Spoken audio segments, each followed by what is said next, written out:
పోషలకు పుట్టినిల్లు కృష్ణా జిల్లా. ఒక అన్న నందమూరి తారక రామారావు పుట్టినటువంటి నియోజకవర్గం పక్కనే ఉన్నటువంటి నిమ్మకూరు. ఒక అక్కినేని నాగేశ్వరరావు పుట్టినటువంటి గుడివాడ పక్కన ఉన్నటువంటి రామాపురం. ఒక కైకాల సత్యనారాయణ పుట్టినటువంటి కౌతరం ఈ పక్కనే ఉంది.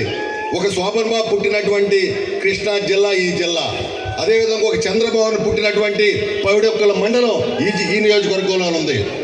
అన్నిటికంటే ముఖ్యం, ఈ దేశానికి స్వతంత్రం కోసం జెండాను తయారు చేసినటువంటి జెండా వీరుడు పింగళి వెంకయ్య పుట్టిన గడ్డ ఈ మొవ్వ.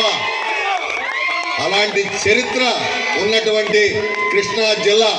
ఎందుకంటే కళాకారులంటే సినీ రంగానికి రారాజుగా, రాజకీయ రంగంలో మకుటం లేని మహారాజుగా ఉన్న అన్న నందమూరి తారక రామారావు గారు.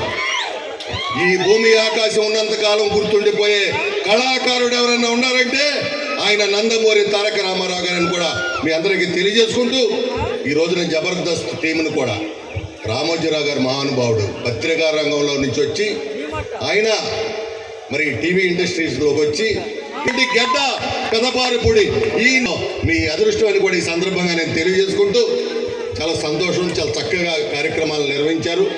ముఖ్యంగా ఇలాంటి కళాకారులను మనం గౌరవించాలి, ఆదరించాలి, ప్రేమించాలి. ఎందుకంటే ఒక సినిమా తీసేటప్పుడు వాళ్ళకి ఎన్నిసార్లు కావాలంటే అన్నిసార్లు తీస్తారు.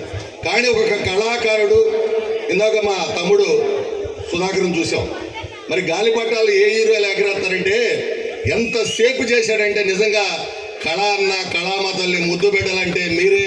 జబర్దస్త్ అంటే ఎవరికైనా మనసు బాధకుండా